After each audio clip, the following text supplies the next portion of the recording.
Good morning students of class 8.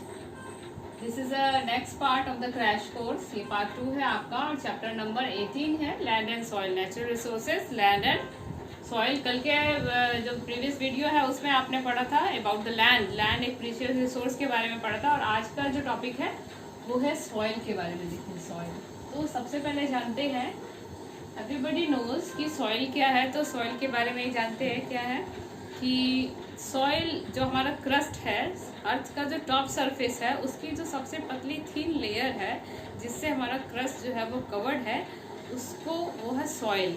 एक fine grain जो है पार्टिकल्स है, सेडिमेंट्स हैं, जिसको सॉइल बोलते हैं। ठीक है, तो सॉइल क्या है और किससे बनता है, ये बहुत ही काफ़ी थीन होता है and it takes millions of years to be formed. Soil के सिर्फ कुछ सेंटीमीटर के थिक सॉइल को बनने में मिलियंस ऑफ ईयर्स लगते हैं। That's why it is a very precious and term as a resource. इसको रिसोर्स बोलते हैं क्योंकि human beings and all the living organisms are directly और indirectly depend on the soil. हमारा जो फूड का नीड है, प्लांट्स का भी और एनिमल्स का भी, वो सब जो है, चाहे वो वेजिटेरियन है हम, चाहे हम नॉन वेजिटेरियन है, हम डायरेक्टली और इनडायरेक्टली प्लांट्स पर ही डिपेंड करते हैं। और प्लांट्स कहाँ से ग्रो करते हैं? Plants is grow on the soil, soil पर ग्रो करते हैं क्योंकि ये सॉइल से हम क्रॉप्स कल्टीवेट करते हैं और उसी क्रॉप्स को, उसी प्लांट्स को एनिमल्स खाते हैं या फिर ह्यूमन बींग्स खाते हैं। तो all are depend on the soil. तो सॉइल जो है एक बेसिक हमारा जो है वो क्या है, लिविंग नीड। ठीक है, तो फिर क्या है, तो सॉइल का सबसे पहले देख लेते हैं कि सॉइल जो है वो टू पार्ट्स में डिवाइड होती है। It is top soil and सब सॉइल। जो लेयर हम सबसे ऊपर आप देख रहे होते हैं, सबसे ऊपर की जो लेयर दिखाई दे रही है हमें, वो हमारी टॉप सॉइल है। और जो उसके नीचे जो है, जो हमें लेयर दिख रही है, उसके नीचे भी काफ़ी डेप्थ में जो है, काफ़ी सेवरल किलोमीटर्स तक, अंदर मीटर्स जो है हमारे यहाँ क्या है, सॉइल है। कुछ मतलब जो आपको ऊपर की लेयर दिखाई दे रही है, उसके नीचे, टॉप सॉइल के नीचे भी काफ़ी अंदर तक, कई मीटर्स तक जो है वो सॉइल है। तो उसको बोलते हैं सब सॉइल। ठीक, बाद में जब हम सॉइल प्रोफाइल पढ़ाऊंगी तो इसको फिर एक्सप्लेन करूंगी। तो सबसे पहले जानते हैं कि सॉइल फॉर्म्ड कैसे होती है। तो सॉइल का फॉर्मेशन रॉक्स से होता है। जब बड़े बड़े रॉक्स, माउंटेन्स जो हैं, चट्टानें जो होती हैं, उस पर कंटिन्यूसली विंड और वाटर, ठीक है, टकराती हैं। आप साधारण भाषा में अगर बोलेंगे तो soil is formed by the weathering of the rocks. और वेदरिंग क्या होती है? वेदरिंग मतलब हो गया थ्रू द विंड और द वाटर जो है कंटिन्यूसली जो है रॉक्स जो होते हैं वो they are broken down into smaller pieces.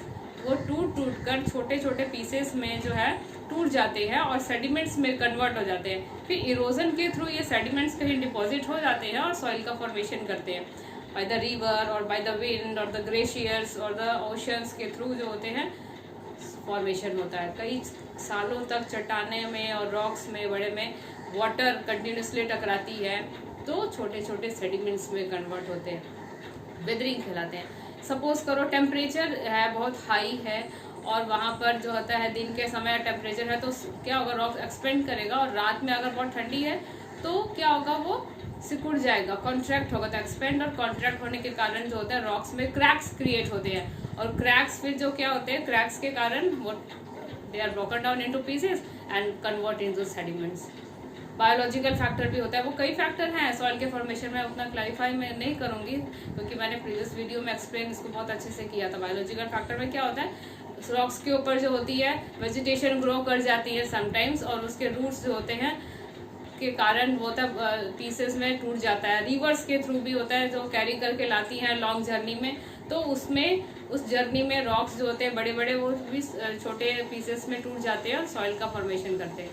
तो इस हो गया कि सॉइल का फॉर्मेशन। तो इस सारे प्रोसेस में बहुत मिलियंस ऑफ ईयर्स लगते हैं, तब जाके कुछ सेंटीमीटर का लेयर, थिक लेयर बनती है सॉइल की। That's why it is a very precious, क्योंकि इसका रिन्यू प्रोसेस जो है वो काफ़ी लंबा है, इसलिए बहुत ही कीमती रिसोर्स है। तो और सेकंड टॉपिक में पढ़ते हैं what are the factors that affecting the formation of the soil. कौन से फैक्टर है जिससे सॉइल का फॉर्मेशन होता है। तो कुछ फैक्टर लिखे हैं मैंने, जैसे है पेरेंट रॉक, क्लाइमेट, रिलीफ, फिर है living organism and the time. तो सबसे पहले आते हैं पेरेंट रॉक क्या है। तो पेरेंट रॉक क्या है, मैंने अभी बताया आपको कि सॉइल का फॉर्मेशन रॉक से होता है, और जिस रॉक से किसी सॉइल का फॉर्मेशन होता है वो पेरेंट रॉक कहलाता है ना। यानी उस सॉइल का पेरेंट कौन हो गया, वो रॉक हो गया जिससे वो फॉर्म्ड हुआ है सॉइल। तो जैसा पेरेंट रॉक होगा सॉइल का फॉर्मेशन वैसे ही होगा। समझ में आई आपको बात। अगर है बात कर रहे हैं हम बासाल्ट रॉक, समझ लो बासाल्ट रॉक है, तो उससे फॉर्मेशन किसकी होती है, ब्लैक सॉइल की होती है। तो जैसा होता है हमारा बासाल्ट, वैसा ही जो प्रेजेंट कलर होता है रॉक का, उससे बनने वाले सॉइल का कलर भी वैसा ही होता है, उसका टेक्सचर वैसा ही होता है। उसमें जो प्रेजेंट मिनरल्स, रॉक्स में जो मिनरल्स प्रेजेंट है, सॉइल में भी वही मिनरल्स प्रेजेंट होंगे। तो सेम फीचर होता है, जैसा पेरेंट रॉक होता है वैसा ही क्या होता है, हमारा सॉइल होता है। आप जैसे पत्थर को ले लीजिए, उसको फिर ग्राइंड कर दीजिए, तो क्या होगा, जो पत्थर में जो चीज, जो मिनरल्स प्रेजेंट है, वही चीज तो आपके सॉइल में भी प्रेजेंट होंगे ना। इसके बाद नेक्स्ट है क्लाइमेट। क्लाइमेट बहुत बड़ा फैक्टर है सॉइल के फॉर्मेशन में। तो क्लाइमेट का दो चीज मेन फैक्टर है, वो टेम्परेचर एंड रेनफॉल, वेदरिंग। क्योंकि क्लाइमेट किसको इन्फ्लुएंस करता है, क्लाइमेट इन्फ्लुएंस करता है वेदरिंग को। जैसा अगर हाई टेम्परेचर है और हैवी रेनफॉल है, तो क्या होगा, हाई टेम्परेचर और हैवी रेनफॉल के कारण क्या होगा, जल्दी जल्दी वेदरिंग होगी, और जितना जल्दी वेदरिंग होगी उतना ज्यादा क्या होगा, रॉक्स का फॉर्मेशन होगा। ठीक है, तो ये हो गया climate, temperature and rainfall are the factor that are responsible for the formation of soil. Third is relief. Relief मतलब क्या हो गया, लैंड फीचर। लैंड का क्या फीचर है, लैंड का फीचर कि लैंड हमारा का, लैंड का टाइप क्या है, हमारा लैंड का टाइप कैसा है, देख लीजिए लैंड का टाइप कैसा है, क्या वो प्लेन लैंड है या स्लोपी लैंड है। तो अगर स्लोपी लैंड है तो स्लोपी लैंड में क्या होगा, रेट ऑफ इरोजन हाई होगा, जल्दी इरोजन होगा, क्योंकि स्लोप है तो स्लोप में जब भी रनिंग वाटर आएगा तो इजिली वहां से सॉइल को रन ऑफ कर लेगा, तो जल्दी वहां पर इरोजन का रेट हाई होगा और इरोजन डिपोजिशन कम होगा। और अगर प्लेन एरिया है तो प्लेन एरिया में डिपोजिशन होगा। रिवर भी जब फ्लो होके आती है तो क्या होता है, अपने साथ जितना भी स्लोप एरिया से इरोड करके लाती है, जाके डिपॉजिट कहाँ करती है, प्लेन एरिया में। तो प्लेन एरिया में सॉइल का फॉर्मेशन जो है वो क्विकली होगा, जल्दी होगा, क्योंकि वहां पे डिपोजिशन होता है, इरोजन वहां कम होता है। तो क्या होगा कि जो है, यानी topography, land feature is also responsible for the formation of the soil. Living organism यानी बायोलॉजिकल फैक्टर, यानी जितना ज्यादा वेजिटेशन होगा, प्लांट्स ग्रो करेंगे, उतना ज्यादा क्या होगा, डीके भी होगा। यहाँ पे आपने ये क्लाइमेट में पढ़ा भी था, इसमें भी है ये चीज फैक्टर, टेम्परेचर हाई और रेनफॉल होगा तभी भी जो होगा डीके ज्यादा होगा किसी भी ऑर्गेनिज्म का, लिविंग ऑर्गेनिज्म, ग्रास का, प्लांट्स का। वैसे ही लिविंग ऑर्गेनिज्म जितना ज्यादा जिस एरिया में ग्रो करेंगे तो उतना ज्यादा क्या होगा, ह्यूमस प्रेजेंट होगा, तो सॉइल का फॉर्मेशन होगा, क्योंकि सॉइल में सबसे ऊपर की लेयर जो होती है वो ह्यूमस की होती है, और वो भी सॉइल का फॉर्मेशन करती है। तो soil living organism also responsible for the formation of the soil. And the last is time. जितना ज्यादा फॉर्मेशन के लिए टाइम देंगे उतना ज्यादा क्या होगा, सॉइल की थिकनेस बढ़ेगी, सॉइल उतना ज्यादा डेप्थ में बढ़ता हुआ चला जाएगा, ज्यादा समय होता चला जाएगा, सॉइल की डेप्थ जो है, थिकनेस जो है वो बढ़ती हुई चली जाएगी। तो student, these are the factors that are responsible for the formation of the soil. और नेक्स्ट है टॉपिक हमारा सॉइल प्रोफाइल। तो देखिए हमारा नेक्स्ट टॉपिक में है सॉइल प्रोफाइल। तो सॉइल प्रोफाइल क्या है कि सॉइल जो हमारा है, जो टॉप लेयर है, उसके नीचे भी मैंने बोला बहुत डेप्थ में कई मीटर्स तक सॉइल होती है। तो ये जो सॉइल की थिकनेस है वो डिफरेंट लेयर्स में डिवाइड है, कई लेयर्स में, और इस लेयर्स को हम उसका हॉरिजन नाम देते हैं। तो सॉइल की लेयर्स को सॉइल हॉरिजन बोलते हैं, और इस लेयर को जब हम ऐसे ऐसे वर्टिकली क्रॉस सेक्शन करेंगे तो सारी लेयर्स आपस में दिखाई देगी, तो उस लेयर को सॉइल प्रोफाइल बोलते हैं। तो सॉइल प्रोफाइल को मैंने यहाँ तीन डिवाइड किया है, तीन लेयर में, यानी तीन हॉरिजन में, O horizon, A horizon and B horizon. तो ओ हॉरिजन क्या है, जो सबसे ऊपर की लेयर होती है जिसमें ऑर्गेनिज्म होते हैं या फिर प्लांट्स के डीके मटेरियल्स होते हैं, प्लांट्स के लीव्स होते हैं, पत्ते गिर जाते हैं तो वो सड़ते हैं, तो सबसे ऊपर की लेयर जो होती है वो होती है ह्यूमस की layer and it is called O horizon. और उसके बाद है ए होरिजन। तो ए होरिजन में क्या होता है कि लिविंग ऑर्गेनिज्म जैसे माइक्रो ऑर्गेनिज्म होते हैं, अर्थवर्म, ये सब प्रेजेंट होते हैं, कई तरह के छोटे छोटे ऑर्गेनिज्म प्रेजेंट होते हैं। प्लस जो होता है रूट होते हैं, प्लांट्स के काफ़ी अमाउंट में रूट प्रेजेंट होता है।